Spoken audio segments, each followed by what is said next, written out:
I'm Max. I'm a PhD student at Boehringer Ingelheim and the University of Ulm. I'm working in the early stage analytics lab at Boehringer Ingelheim in the development department, and we basically develop methods, characterize therapeutic proteins that are coming from research and discovery, and follow up to them until phase 1 clinical study. And that's where I'm actually right now doing my PhD thesis, working on FCN glycosylation of these therapeutical modalities.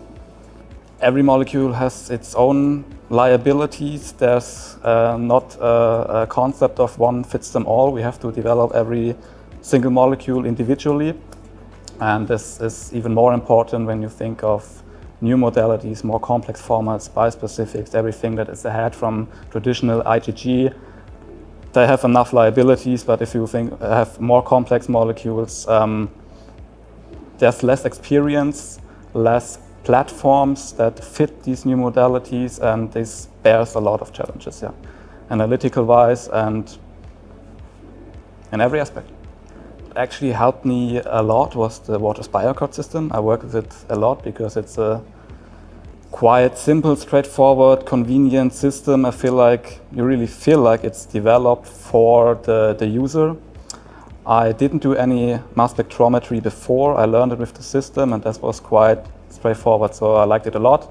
We also use LCs, Waters LC systems, which are also quite convenient. We're working with the WFMA system as well, which is helping us fractionating from the LC, and which is also a convenient, straightforward system to do so for characterization properties.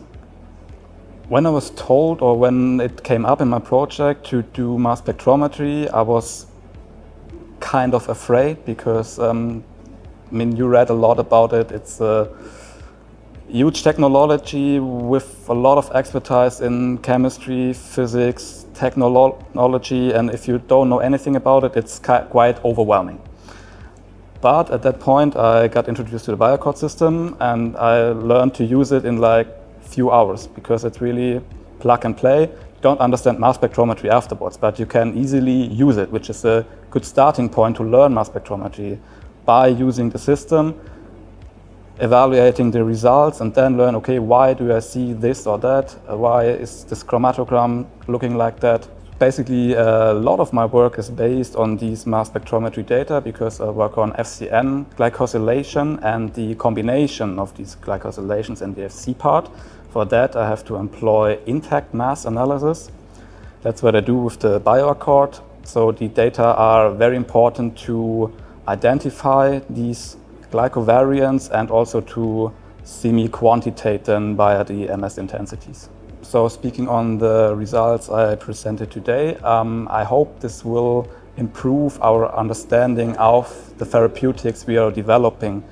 My work really much for sure goes into detail, but in my opinion, if we want to constantly improve and make better therapies for our patients, we have to go into detail and understand every single aspect, every detail of the therapeutic molecule to really deliver the best possible.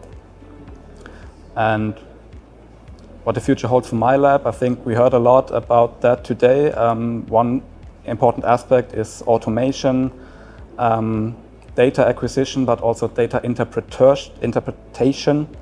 We acquire a lot of data, but we also have to understand them. And I think like the skills required and the technologies are shifting somehow to automation, to more complex data. And I think, in my opinion, this might be the lab of the future. Yeah.